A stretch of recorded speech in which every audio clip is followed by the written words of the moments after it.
Hello, and welcome back to another episode of Words That Kill. And today we will be talking about what characters not to kill, which is a little bit of a change up for us. And our guest today is urban fantasy author Katie Salidas, who is the author of the Agents of Assets series, as well as many other books. And I'm going to turn it over to her and let her do a little introduction. So take it away. All right. Hi. Thanks for having me. I'm happy to be here. Wow, what an interesting topic too. What not to kill. That's a hard one. But anyways, like she said, I have so many books under my belt. I'm also a ghostwriter, so there's a lot of books I can't tell you that I wrote. I work on a lot of author assistant stuff through Rising Sign Books, so formatting, editing, ghostwriting, help with publication, all that kind of stuff. I do a lot of work on that side. And yeah, always busy, always busy. Yeah, definitely. Yeah. And our first question is usually how does one craft a killer? But in this case, I want to ask, what are some traits that you won't add to a villain, and how ruthless will you make the villain? See, villain has got to be ruthless, but they've got to be the hero of their own story. So they've got to be legitimate. They've got to have a real reason behind what they're doing and why they're willing to go to this villainous level to do the thing, right? So you want to make sure that the character is as fleshed out as possible. So as much time as you spend on the main character, your protagonist, you've got to spend equal amount of time on that villain. Otherwise, they're not balanced. For every bad thing the villain does, there needs to be a reason. There needs to be a goal that they want. So there's a lot of work that we really need to work on when it comes to villains because we don't want them one note. We don't want them to be just oh yeah, and they're dead. We want it to be like they finally got what was coming to them because they were that bad when they do end. So how far do you take it into the sympathetic realm with a villain? I don't necessarily go for the redeeming qualities when it comes to the villains. I want you to know why they're villainous. I want you to know that yeah, there is a reason behind what they do, even if it's the wrong reason. So with a lot of work that I've been doing lately, it's more psychological. They were screwed up early in childhood, and that turned off some of their empathy. It turned off some of the stuff that stops us as normal people from doing bad things. So they, in their right mind, they're entitled to do what they're doing. This is for them, and they're going to go to any length possible to get it because that's driving them. And they don't have the sympathetic edge that our protagonist would have that stops them from going too far. Okay, so you've set up your villain, you've set up the conflict. So what characters are off limits for you for killing? That's tough because honestly, anybody could be killed. The point of killing somebody is to make it meaningful. You don't want to just cut somebody out of a story and have the reader be like, "Oh, they're gone. Who was that again? Sorry." You want people that are going to make a meaningful death, an exciting death. So when it comes to who I choose to kill and who I choose not to kill, a lot of times it's going to be the one that's going to have the most impact. I'm not going to kill the one that you're going to shrug your shoulders and move on about. Okay, so are there any types of characters that you just can't bring yourself to off, like children or pets or things like that? Oh yeah, I don't do animal deaths. That's like my hard line. You can kill kids, you can kill women, you can kill men. You kill an animal, an innocent, sweet little animal, and that can turn people against you as the author. There's a very sympathetic spot in a lot of people's hearts that they just cannot allow an innocent, purely innocent creature to die. Like that just crosses the line, and that's where I kind of sit too. So there's been a few stories where I've had to argue that point why I can't go there, I can't kill them. And there's been a few stories that I've read on the other side where as the editor I'm like, just really made me not do that. Don't kill that. It's your story, but don't kill that. So yeah, animals I don't cross that line. So why do you think that affects readers so much as opposed to the animals? I mean, to me, I would think killing off children would be far more dramatic than killing off animals, but Children definitely are a traumatic point, but it can be used, I think, for the story. Animals, they're innocent bystanders completely, who have no real bearing on, the villain's goals or the protagonist's goals. And to kill them off, it feels just over the top. Like it goes a little bit beyond just the here we're gonna poke the bear a little bit and get you to have an emotional impact. That just goes beyond. That's just ruthless. Now a villain might be able to get away with that, Yeah, well, it certainly worked in John Wick, so I mean, pretty much right? everybody wanted John Wick to kill off the guy that killed the dog, so And I think we all kind of have that feeling too. Like you don't touch the poor innocent creature. Now you gotta die. Okay. So, sorry. What are the ramifications of sparing characters, and does it cause writing issues? I have done that once before. One of the stories in my Chronicles of the Uprising, I had written it specifically to kill off a character because it was supposed to be that mentor dies kind of a thing. And as I got through the story, it made less and less sense for me to kill them off.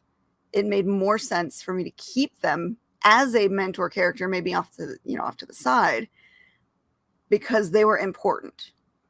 Their continued, place in the story actually had more importance than just killing them off for the emotional impact. So I had to rewrite the very beginning and the very end of the story in order to make that still work. And it was a lot of extra work that I hadn't really factored in. It slowed my publication time. It caused more logistical problems, I think, than it did with story problems. It made the story stronger not to kill them instead of going through with the plan, which was to kill them. And I find a lot of times if I plan something, it goes completely the opposite direction. If I'm like, this is going to happen, we're going to go this, and then, no, never works that way. So logistically, it caused problems, but not really story wise. It actually gave me a better story when I changed it. Okay, so have you ever killed a character off that you had been thinking was going to be saved? Yeah, and I still get shit for it too. In the first series that I wrote, book 3 has a very important death. And the death does have implications later on in the series. It breaks another character. And we see the breaking of that character through the next couple books. I kind of picked at random when I did that one. It was like there's a few characters that I could do this to, and each one of them could have its impact. But the one that I chose, apparently people really liked more than I thought. And I've gotten shit ever since. And this is like a story that came out in the early, I think it was early 2012. And I still to this day get shit from readers when they get to that point. They're like, why did you do that? So basically, you cannot predict your readers' reactions onto what characters they're going to love and hate you for when you kill them off. Yeah, I couldn't believe that because I thought I'd chosen a relatively, I mean, important but innocuous in the sense of her death isn't going to kill readers' interest in this story.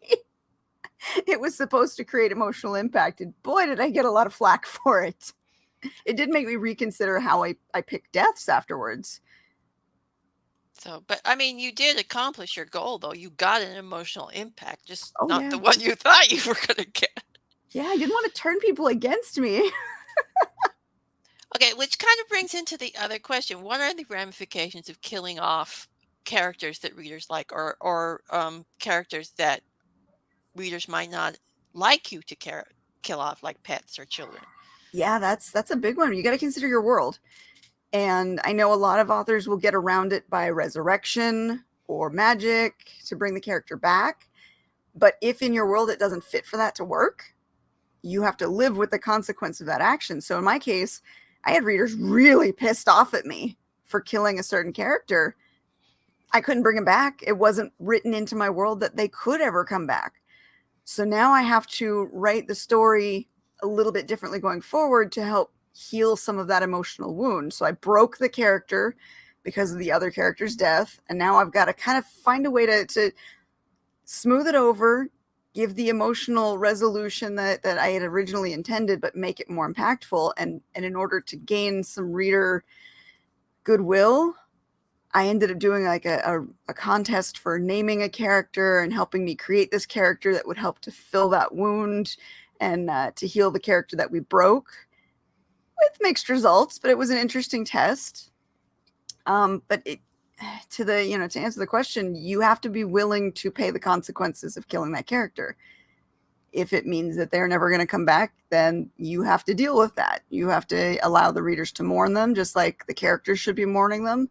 You have to fill in the spot that they're going to create, the whole of their character is going to create. And you have to make sure that your other characters that interacted with that one have a way to continue doing what they need to do without that character in place.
Okay, so do you think certain genres are more prone to having readers react to character deaths than others? Because I know in the horror genre, you kill off characters. I mean, you don't get as much reader pushback because they're expecting it.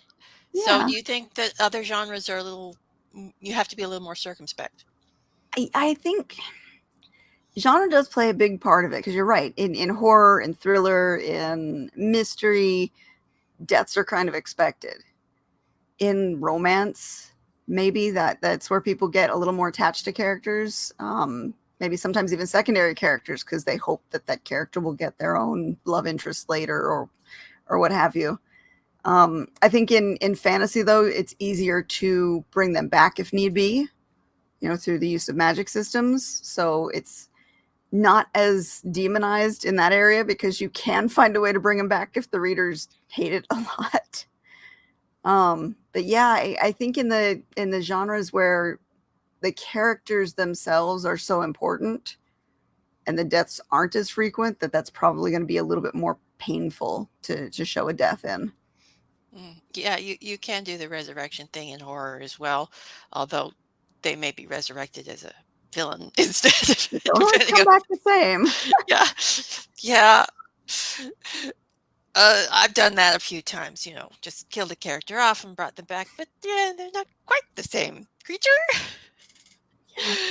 So now we get into some of the general questions and some interesting topics. And so, when you're killing off characters, do you have a favorite weapon that you use? I do like knives. I do knives and sword. I like shiny pointy things. Yeah, So me too. I tend to like hand to hand combat. I like to be a good, honorable death for the most part when it comes to characters fighting. When it comes to characters dying off screen, that when you talk about the character deaths, that can be any number of things. We can do gruesome off screen deaths or off page deaths for characters that you just hear about so that it amplifies the evil that's being done where the main character can't see them. And those I might go gruesome. Trying to think of one of the last scenes I wrote. I had a video recording of a Hunger Games style combat to the death where two characters were put into a sealed room with weapons and only one was allowed to exit. And it was being filmed so that the characters in the main characters in the story would see it later and see what happened. And that was fun. But again, it ended up being more hand-to-hand combat. But it was definitely a bloody and gruesome scene that I got to represent off screen, sort of. It was only the details that the main characters were willing to talk about seeing. So have you ever ventured into a gruesome death on page? In my Chronicles of the Uprising, I do have arena battles. So that one is front and center, all the blood, guts, and glory right there on the page. And, first person perspective of it too, because you're seeing, the main character fighting fighting for their life. Those were fun. Those were a lot of fun to write. And I got to play with a lot of fun weapons with those. Okay, so what is the most creative death you've ever had for a character? That's a tough one. That is a tough one. I've done poison. I've done weapons. I've done vampire turnings gone wrong. That one was a little bit fun to work with because, the body doesn't make it that time. So you see like the struggle. They're almost there and then they completely expire. That was fun to do. I don't know. I think each one's unique. Each one has its own flair to it. And when you're writing it, it's always your favorite while you're writing it. This is true. I tend to have lots of creative things, but then again, I have themed horrific deaths all over the place. So, what is the oddest thing you've researched in relation to a character death? Yep. So I've researched, the typical stuff, the how fast, if you cut the carotid, how fast you're going to bleed out. My favorite story that I like to tell is my kids are desensitized now to when they see me researching stuff on the computer. So even innocuous things that I'm researching often are weird in nature when you actually look at it. So I was researching cabins up in not necessarily upstate New York, it's in mid-state, right along Poughkeepsie area. So it's on the Hudson, it's more forested area. And my oldest daughter comes in and she's like, "Oh, are you thinking of going camping?" I was like, "No, I need to find a good place to, to kill somebody." And my idea was I'm going to find a way to make it seem legitimate. And best way to do that is to make it look like an accident. Well, in that area, there's a lot of good cliffs. It's very sparse. If somebody were to be drunk walking along a cliffside and fall into the river, if the fall doesn't kill them, the cold water, it was early February, the cold water would definitely have them dying from exposure. And as their body sinks down, they're not going to have all of the bacteria developing because water's too cold. So their body isn't going to decompose as fast as it would normally. And it would slip downstream and probably show up somewhere in the New York, Long Island, or not Long Island, the New York, Manhattan area at some point. And I was researching, bodies showing up in the spring in Manhattan in the Hudson River. I was like, this all sounds good and legitimate. And then when those bodies show up, because the decomposition process wasn't done through the cold water, it's harder to judge when they died. So I'm like, this is perfect. And my daughter just kind of sat there looking at me going, "Just kind of go over here now. Have fun with your research." Yes, I'm sitting there listening to it. Yeah, that's true. And then I'm going, yeah, just you'd have to make sure that the current was good, though, because you'd have to Yes. have a nice, strong, fast current. Otherwise, it could wash into shore and then body just. And if you get them drunk or drugged before you find a way to throw them off the cliff, They will still have water in their lungs, proving that they did not die before they went into the water. Mm. So I was covering all of the angles. Yes, the viewers are now stepping away slowly from the photos. It's But what you this is the things gotta you do. have to research when you're writing character deaths and how to dispose of bodies and other things. So, do you have a favorite research site for all of this, or do you just generally go by ear? I go everywhere. When it comes to certain things, like if I want to look for technical knowledge on like hacking or computer related stuff, Reddit. The forums at Reddit are beautiful. You can find so much good information there. Google searching what I can. A lot of times when I'm looking for areas that I don't know, I'm on Google Maps and I'm like going through. I'll even look at street views to get an idea of what the area looks like. I tend to look up as much stuff as possible and then I double check that looking at other websites to make sure information matches so that I'm trying to get as accurate as possible before I describe something or, come up with a death plan like I was. I mean, I researched when my daughter was walking in, she saw me looking at cabins just because I wanted to see what was in the area that people were, could be staying in or living in. And, I go everywhere with it. Yeah, well, you definitely want an isolated area if you're doing that because you wouldn't want witnesses. Right. Exactly. They can't see you throw the body off the cliff. Or push the drunk person off the cliff. Yes. So, what is the most innocent character you've ever killed? Jeez. I don't know if I can call them innocent because a lot of my writing, in a lot of the writing that I've done, I started with vampires. My goal was always to make humans more monstrous than the monsters. So I don't think anyone's actually 100% innocent in any of my stories. It's just who's more of an asshole than somebody else. Because let's face it, even the main characters are going to be flawed. They're going to have their problems, and nobody is truly innocent. But I do stop at animals, so I guess that's it. There's the line I won't cross. But I don't know that I've actually ever killed a pure innocent. So, how sympathetic have you gone with your victims? I mean, you've already mentioned the readers hate you for killing off one character. Are there any other characters that have stirred up a few? Why did you kill that nice person off? No, I think that the other deaths I was more careful with those. After I got the kickback from the first one, I was like, "Whoa, I got to be a little better about this." But I try and add layers into all the characters. I want to, show the sympathetic side. I want to show the psychological issues that they're going through, especially in the Chronicles series. The characters are all completely messed up. They've been brutalized their entire existence, and they're supposed to be the monsters, but it's the humans that were actually doing all of this abuse. And so I show the impact of the psychological abuse and the torment that they've gone through and give them a little bit of a hopeful edge that things can change. Whereas the humans, especially in that series, still tend to be very much the villain. They were either raised with hatred or prejudice, or they're unable to overlook what they've seen in the past. Okay, But they're never truly innocent. do you think killing characters for shock value has a merit as a Yeah. writer? No, it does. It does. You just have to be careful with it so that you don't get flack for it. Okay, so if you were to do it, what kind of instance would you create?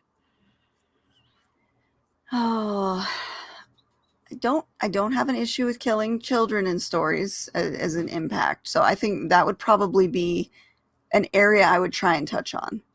Show the innocent character, their death would have to have some kind of an impact on like the main character, the catalyst moment to get them motivated, to get them going, to do whatever the thing is that they need to do. So you'd go the kill the family route, a la Punisher type sort of. Yeah. Yeah, I think that has a good impact. It's generally well tolerated by audiences, and provides motivation. So it would be a decent one to go after. Okay, so I think we'll wrap it up here, and I'll let you tell everybody where they can find you and your books. Okay. I'm easy to find. So if you look me up by name, I think right there we go. KatieSalidas.com. That is your one stop shop to find pretty much everything for me. You can find all of my Twitter, Instagram, Facebook, all those profiles, as well as information on Spelling Inc., where we do weekly author interviews and hangouts and chats, and Rising Sign Books as well, where I do a la carte services to help authors get their work published. So again, KatieSalidas.com. Easy to find. It'll take you where you need to go. And you can see her on Saturdays on Spilling Ink as well, which is a great podcast that writers should watch, definitely. And that's it for this episode of Words That Kill. And I'd like to thank you, Katie, for coming on and joining us. It's a pleasure Thank having you. you. It's been fun. And so join us for the next episode. And that's all for now. Bye.